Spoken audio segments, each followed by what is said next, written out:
Salut Laurent, Bonjour Thierry. je te remercie. Là, on vient de se faire une petite voix, là, ça fait du bien de regrimper un petit peu. Je suis content que tu aies pris du temps pour venir jusqu'à moi. J'aimerais bien que tu me parles un petit peu. Bon, tu es un grimpeur Oui, de bon niveau, on va oui, dire. de niveau très intéressant, oui. Ouais, on va en parler. Et tu as changé ton hygiène de vie. Oui, voilà. Donc, je suis parti en Afrique, pour faire simple, pendant quelques années. Et là-bas, j'ai eu la chance et la malchance d'avoir un pouvoir d'achat très intéressant. Donc, je mangeais entre 400 voire 700 grammes de viande par jour, 80% de zébus, le restant de poisson, et beaucoup de gluten. Pour accompagner ça, je travaillais beaucoup, donc pas beaucoup de sport. Et paradoxalement, je commençais à prendre du poids. Mhm. Donc j'ai jamais été très gros, ouais. J'ai rarement dépassé les 70 kg. Là, j'étais monté à 73 kg. Je commençais à avoir quelques boutons dans le dos. Mhm. Donc je me dis, bon, c'est peut-être l'excès de protéines, c'est ce qu'on disait à l'époque. Mais j'étais pas certain. Et en rentrant en France, j'ai commencé à avoir des problèmes de santé, en plus de mon psoriasis que j'avais depuis 4 ans au niveau des bras, au niveau du ventre. Et j'ai commencé à avoir une dermite séborréique. D'accord. Donc principalement ici, sur le front, sur le cuir chevelu. Je saignais tous les jours des dents, gingivite. Et c'était horrible, la moindre dépression, ou dès que je me lavais les dents, je saignais de plusieurs endroits, c'était horrible. Les incisives du bas commençaient à bouger Mhm. de manière préoccupante. Tu avais quel âge? J'avais 34, 35 ans, D'accord. C'était il y a 3 il y a 3-4 ans, ouais. D'accord. Et j'avais des problèmes rhumatismaux depuis au moins 15 ans, après mon passage au Krebs à Toulouse. Parce que j'étais sportif de haut niveau, je fais du saut en hauteur, du triple saut. Ça m'a cassé mes 2 genoux. Tu m'as dit que tu as fait ça à un niveau assez conséquent. International sur la fin, oui. D'accord. International sur la fin. Et du coup, ça m'avait cassé les 2 genoux. J'ai eu plusieurs fissures aux 2 ménisques. D'accord. Tendinite sous-rotulienne à répétition. C'était horrible. Donc j'ai arrêté à l'âge de 21 ans. Et dès lors, pendant 16 à 18 ans, je ne pouvais même pas faire un footing. Au bout de 500-600 mètres, j'avais le genou qui me faisait super mal. Il couinait même. Mhm. Donc c'était vraiment désagréable. Tu grimpais déjà à l'époque? Il y a 3-4 ans, si, tu grimpais. Oui, ça fait 12 ans que je grimpe. D'accord. 12 ans, je commençais vers 26 ans à peu près. Mhm. Bon, avec des hauts et des bas, tu grimpes 2 ans, tu arrêtes un an, tu reprends. Ben, à l'étranger, forcément, pendant 2 ans, je n'ai pas grimpé. En rentrant, je m'y suis mis. Donc, j'ai beaucoup mangé. Je faisais 4 repas par jour. Je grimpais quasiment tous les jours, tous les soirs, pour rattraper le temps perdu. Et en plus, je m'achetais des boîtes de gâteaux, les gerblés au chocolat. Et j'en mangeais 1 à 2 par jour. 2 boîtes. Ouais. D'accord.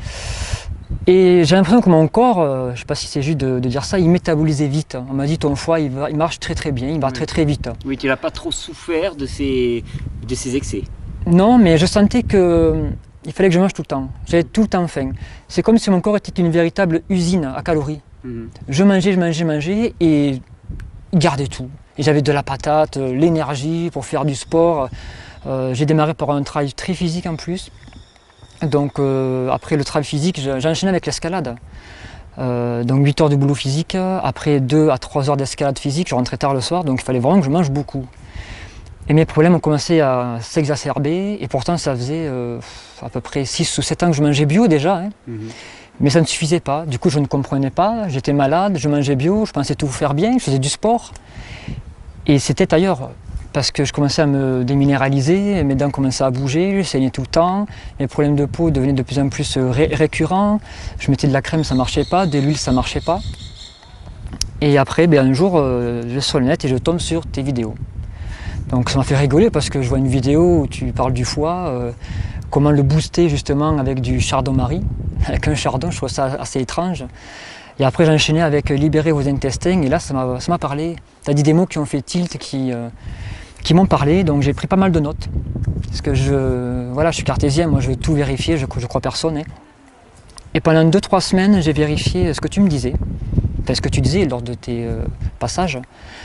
Et j'ai vu que ce que tu disais tenait la route, et que ça me parlait. Et au bout de 3 semaines, j'ai dit je me lance.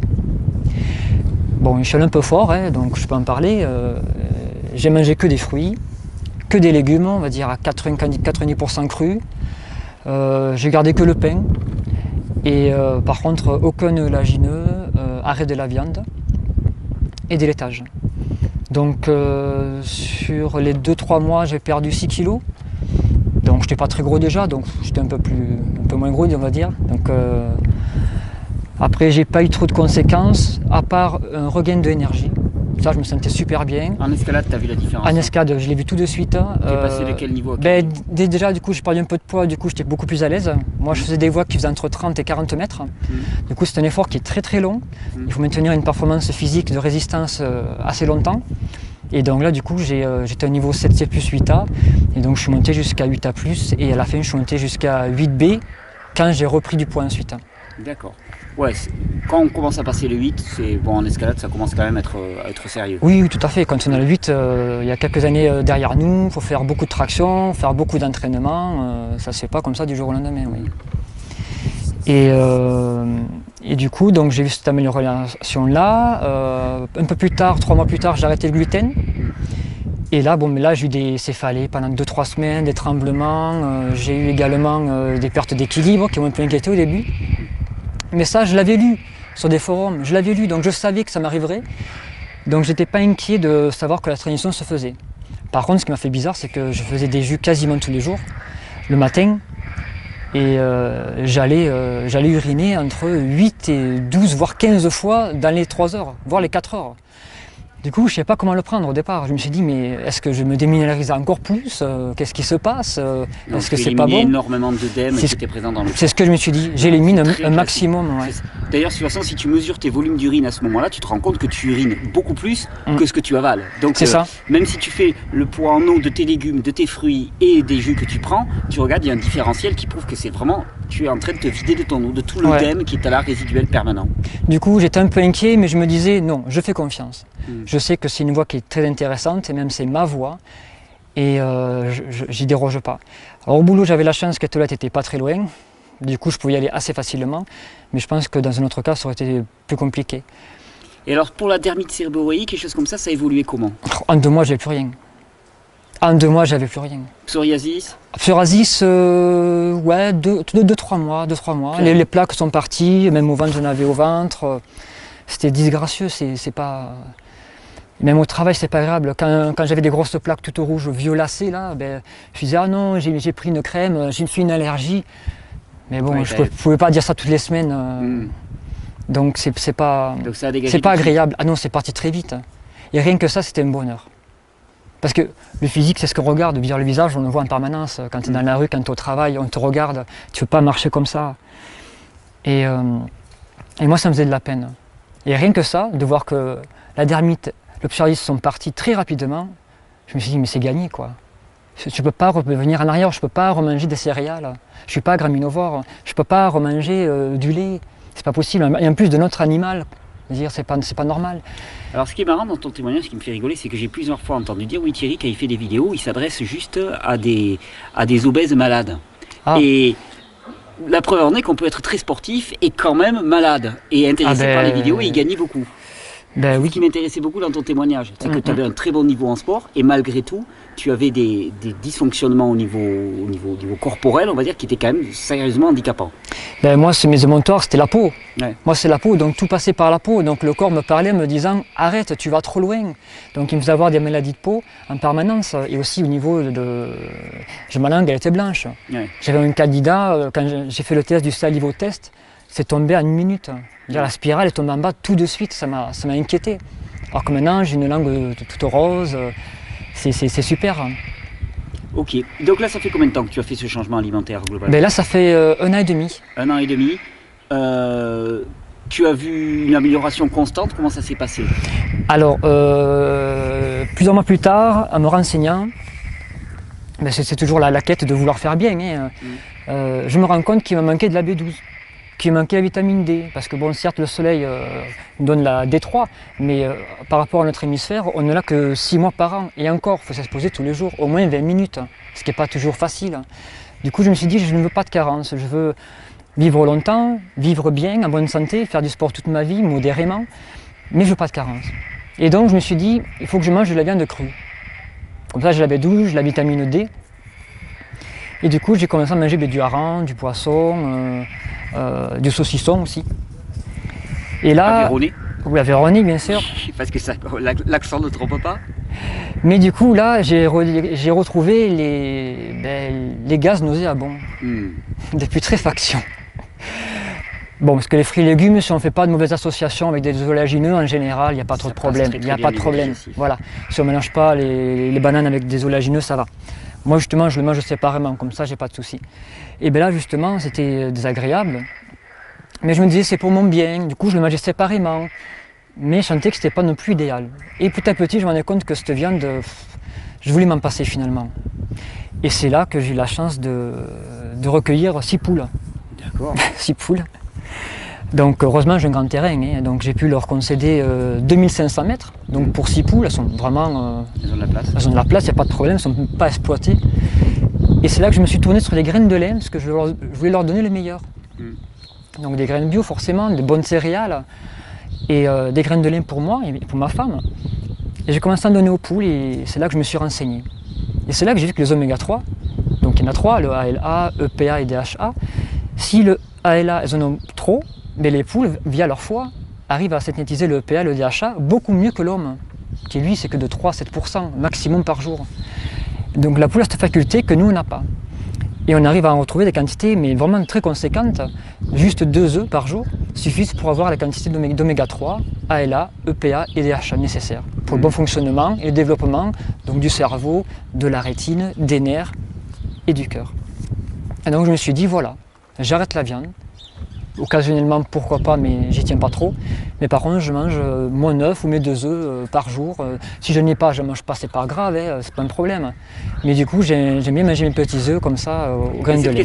Cette question-là de l'apport d'acides gras, particulièrement pour les gens qui changent d'alimentation, qui passent au crudivorisme, pour moi, elle est importante parce que selon la capacité métabolique de la personne et la capacité de son foie, pour certains, ils vont réaliser cette transformation dont tu parlais pour produire de l'EPA, de la DHA relativement facilement, et pour d'autres, c'est une vraie problématique. C'est pour ça que dans les vidéos, moi souvent je dis, mais plus vous êtes épuisé, plus attention à vos apports d'acides gras. Et c'est vrai que j'insiste lourdement en disant, la question du végétarisme n'est jamais pour moi une question de protéines. L'apport protéique avec les légumes, on a vraiment une pléthore de protéines. Par contre, ça peut être une question d'acides gras. Donc toi, tu as trouvé ta réponse. Oui. Je voulais te faire embrayer sur quelque chose, moi, qui m'a beaucoup impressionné, c'est qu'en fait, tu me disais que tu ne pouvais pas courir. Oui. Tu ne pouvais pas courir. Je ne pouvais pas. Tu ne pouvais pas faire 500 mètres parce que tu avais tes ménisques qui avaient été fissurés. Les ménisques, tendinite sorotulienne également. Et ça depuis 18 ans. Alors, petite histoire, si on en vient. J'ai ma mère qui m'a exhorté pendant quelques années de participer aux 10 km de Montauban. Oui. Montauban, pourquoi? Parce que c'est entre l'Aveyron et le Gers, où j'habite actuellement. C'était pour se retrouver également, parce qu'elle adore le footing. Et j'ai toujours dit non, parce que je savais que je ne pouvais pas tenir, c'était pas possible. Et cette année, vu que je me dis, mais attends, mais là je me sens bien, j'ai un regain d'énergie, je peux essayer. Donc c'était, j'avais qu'un mois et demi juste. Hein. Et j'ai dit, bon ok maman, on s'est inscrit, je vais courir un petit peu, je vais voir ce que ça donne. Et donc chez moi, bon, j'habite vraiment dans la campagne, donc il y avait un champ qui était assez grand et la boucle fait 5 km. J'ai dit, ben, déjà je vais faire 5 km. Je cours tranquille et là je sens de bonnes sensations. Pas de douleur au genou? Non, pas de douleur au genou. Je sentais que ça couinait pas, ça faisait pas mal. Les chevilles impeccables, le bassin super bien. Et le souffle, mais vraiment agréable. Et là, avec les arbres, avec la rivière à côté, en plein champ, je me dis, mais attends, mais c'est super quoi. Et là, je redécouvre le footing, la course à pied. Et je fais mes 5 km tranquillement, aucun point de côté. Pas essoufflé, bon, j'ai pas couru non plus très vite, mais c'était juste pour essayer. Et du coup, j'ai couru plusieurs fois, j'ai fait un premier 10 km pareil dans les champs, ce qui m'a un peu essoufflé parce qu'il y avait un peu de vent. Et du coup, je m'inscris aux 10 km, sans trop de prétention, et au final, je le fais en 45 minutes. Et je me dis... Tu n'avais pas couru depuis... depuis 18 ans, ouais. Donc jamais. Donc je me dis, mais c'est forcément l'alimentation qui m'a déjà aidé, d'un point de vue rhumatisme. Il y a un an et demi, je trouve ça formidable parce que bon, des fois il faut 6, 7, 8 ans pour être bien débarrassé de tout ce qu'on a emmagasiné comme toxines. Et donc si déjà là, j'ai réussi à faire cette performance, qui pour moi est une performance, ça me laisse présager de bonnes choses. Du coup, maintenant je continue l'escalade, mais je vais aussi faire un peu de course, mais plutôt du trail, plutôt de la nature, c'est beaucoup plus agréable. courir sur du bitume, c'est un peu l'antithèse de ce pourquoi, enfin, de mon mode de vie actuel. Hein. C'est excellent. Mais le trail, oui, ça, il n'y a pas de problème. Courir dans la nature, dans les montagnes, gravir des monts, faire 10, 20 ou 30 km, ça, c'est vraiment ce qui me botte pour l'instant. Alors si on fait le point, tu étais un sportif, avec un bon niveau. Oui. Malade pourtant, avec du psoriasis et ainsi de suite. Tu as changé ton alimentation, ton niveau en sport s'est amélioré. Tu as pu recourir. Oui. Tous tes problèmes physiques, on va dire, de peau et ainsi de suite, ont disparu. Voilà. Alors on pourrait se demander, qu'est-ce qu'on attend pour le faire tous, quelque part? Ben disons, Est-ce que tu as vu des inconvénients, objectivement? Est-ce que tu as vu des inconvénients à cette transition alimentaire, à ce changement alimentaire, donc qui basait sur le fait de mettre une très grande abondance de fruits et de légumes, tout simplement? C'est ça globalement? Oui, c'est ça. En fait, l'inconvénient, moi je l'ai vraiment bien vécu. Même toutes les fois où j'ai des petits désagréments, que ce soit des maux de tête ou autres, je savais que je les aurais. Oui, c'était la phase de détoxification. Tout à fait, tout à fait. Quand une fois justement j'ai fait l'expérience de la betterave qui est dure, la betterave qui est molle. Je ne savais pas, mais la betterave quand elle devient molle, les principes actifs sont beaucoup plus puissants. Un jour j'ai pris une grosse betterave, je pars au travail et 20 minutes après dans la voiture, j'ai une douleur au foie mais incroyable, qui a duré au moins une demi-heure. Je me suis dit, mais ça, le foie, il est à fond, à fond, à fond. Mais je ne me suis pas inquiété. Et je ne l'ai pas refait. La betterave, quand elle est molle, je mets une moitié. Enfin, quand elle est grosse comme ça, je parle. Quand elle est petite comme ça, je la mets entière. Mais quand elles sont trop grosses et molles, je ne mets pas tout. Mais ça, c'est marrant ce que tu dis, parce que souvent, quand tu parles aux gens des fruits et des légumes, tu as des gens qui ont des pathologies, même des fois très très lourdes, et puis tu leur dis, voilà, il faudrait que tu prennes un peu plus de carottes, un peu plus de betteraves. Et sur le coup, les gens, ils se demandent si tu te moques d'eux, tu vois, parce que ça a un côté un petit peu bisounours, tu vois.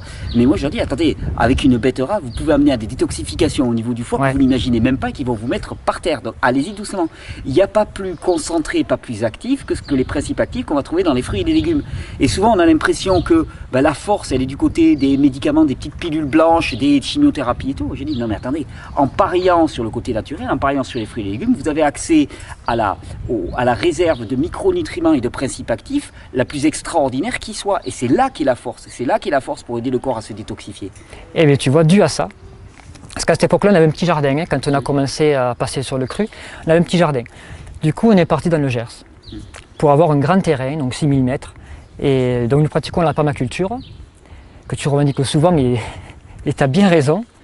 Et du coup, on a un grand terrain. Pour l'instant, on a un potager qui doit faire les 300-400 mètres carrés, qui est en pleine construction. On commence à avoir quelques légumes que maintenant, parce que ça fait qu'un an qu'on est là-bas. Et donc du coup, on fait une culture donc, de lasagne sur Munch. Et donc on a une culture en lasagne. En lasagne. Qui ne veut pas des lasagnes. Non, non, bien sûr. Donc sur la lasagne, donc les différentes couches minérales et végétales. Donc par exemple, je fauche. Je me suis acheté une faux et je fauche mon herbe. Je me fais des tas que je stocke pour plus tard et de l'herbe verte sur l'instant que je pose pour apporter de l'azote. Je cherchais des copeaux de bois pour faire du BRF.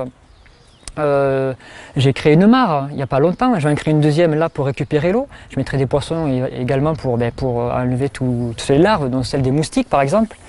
Création de toilettes sèches bientôt. J'ai créé un grand espace également pour toutes les céréales de mes poules. Donc du coup je les ai plantées déjà récemment, enfin semées récemment, du coup je pourrais tout récolter pour cet hiver. Et surtout, je mange des plantes sauvages, mais tous les jours. Tous les jours. Ouais. Tous les jours. Les orties ça faisait un an. Jus plein pot. Là, les orties, j'ai un endroit dans ma cave où j'ai des caisses, mais empilées, j'en ai plein. Je dois en avoir une vingtaine sans mentir, en train de sécher en permanence. C'est une rotation. Quand c'est sec, je les prends, je les broie, avec un masque parce que le fer et la silice est très volatile, donc ça pique les yeux et le nez. Donc je mets un masque et des lunettes, je les broie et je mets dans des bocals en verre. Il y a l'abri de la lumière forcément. Et donc je saupoudre dans les smoothies ou dans les salades. Donc c'est super. Et en même temps, je vais en chercher quand j'ai le temps aussi, parce que j'ai un océan d'orties comme toi. À 100 mètres de chez moi, ça doit faire 40 mètres sur 4 mètres de long. C'est magnifique. C'est une ressource, mais c'est entouré d'arbres et à côté, il n'y a pas de champ, donc c'est super. Donc je vais là-bas et je fauche pour que ça repousse au fur et à mesure. Et les orties, c'est vraiment... quand je fais un jus d'ortie, j'ai du mal ensuite à boire un smoothie. J'ai du mal. Ton corps, il a satiété très rapidement. Tu prends un truc de 400 ml, tu le bois tranquillement, tu mélanges bien dans la bouche, et après tu fais, il y a mon smoothie qui est là, mais j'ai plus faim. Parce que ton corps n'est pas plein, mais ton corps est plein de nutriments. Exactement. C'est ça la différence. C'est Ton ça. estomac n'est pas plein du tout. Ouais. Tu peux encore, du coup je m'étais forcé à manger le smoothie, je me suis mis, ça sert à quoi? T'es déjà nourri. J'étais rassasié. Et là, c'est ainsi, qu'est-ce que je mange? Du plantain, j'ai les trois plantains. Je mange du pissenlit, du gaillet gratteron. Ça, par contre, en jus, c'est génial. C'est délicieux. Parce qu'en salade, ça accroche un peu partout. Il y a quoi? Il y a de la lierre, il y a de la pimprenelle. Enfin, j'ai tout ça à la maison, dans mon propre champ. Donc, je nettoie sommairement. Et après, à côté, j'ai également de la pulmonaire et autres. Mais les plantes sauvages, effectivement, c'est ce qu'il y a de plus nutritif. Ah oui, De tu plus as un nutritif. concentré de nutrition. Ah, c'est génial. Ce que je trouve extraordinaire dans ton histoire, c'est que finalement, à 38 ans maintenant, t'as jamais été aussi en vie. T'as jamais été aussi en forme. Je suis plus malade, je suis super en forme, je dors moins, je me sens super réveillé. Et ça, c'est parce qu'avant, je mangeais comme un dingue. Je faisais du sport tout le temps, mais j'étais fatigué tout le temps. Et pour que la machine puisse tenir, je devais dormir beaucoup, mais manger beaucoup. Et maintenant, je me repose parce que je pratique le jeûne. Tous les lundis, je jeûne. Je jeûne sec en plus. Je mange pas, je bois pas. La première fois que j'ai jeûné, Hydric, ça m'a fait bizarre. Hein. J'avais vraiment faim. Hein. Je me suis dit non, Laurent, c'est un test. Et tu y arriveras. Il y en a plein qui arrivent pendant 10, 20, 30, 40 jours. Pourquoi un jour ça te fera du mal? Et ça y est, tu verras bien. Je l'ai fait. Bon, j'ai bu un peu d'eau parce que moi je bois pas beaucoup quand même. Hein. Je bois vraiment que quand j'ai soif. Je me force pas à boire. Hein. Et j'ai dû boire peut-être même pas 400 ml dans la journée. Et le soir, j'ai remangé. Parce qu'en fait, je jeûne du dimanche soir au lundi soir. Et c'était une explosion dans la bouche. Eh oui, Waouh! Ça te prend une autre saveur. C'est génial. Et là maintenant, ça fait 4 mois, je crois, que je fais jeûne sec. Et là, du coup, je bois pas, je mange pas, et je me sens super bien. C'est une liberté extraordinaire. Ouais. J'ai fini mon repas, on va dire, le dimanche vers 21h. Et à chaque fois, vers 15h le lundi, c'est là que je me sens super bien. De 15h à 20h le soir, je me sens super bien. Presque à culpabiliser de remanger. C'est incroyable. Peut-être une invitation à aller voir un peu au-delà même. J'ai fait plusieurs fois 2 jours, mais pas sec, hydrique. Mais vu que je fais pas mal de sport, je suis hésitant. Après, des fois, je me dis faire une semaine, ça serait bien aussi. Je pense que ça serait très bien. Je vais avoir un témoignage dans ma série de vidéos sur le jeûne qui va certainement t'intéresser, de quelqu'un qui pratique le sport à très haut niveau et avec des jeûnes de plus d'une semaine parfois. D'accord. Et avec des résultats juste impressionnants. Après, je fais également le jeûne intermittent. Excellent. Je mange que le midi, que le soir. Je mange quand même copieusement.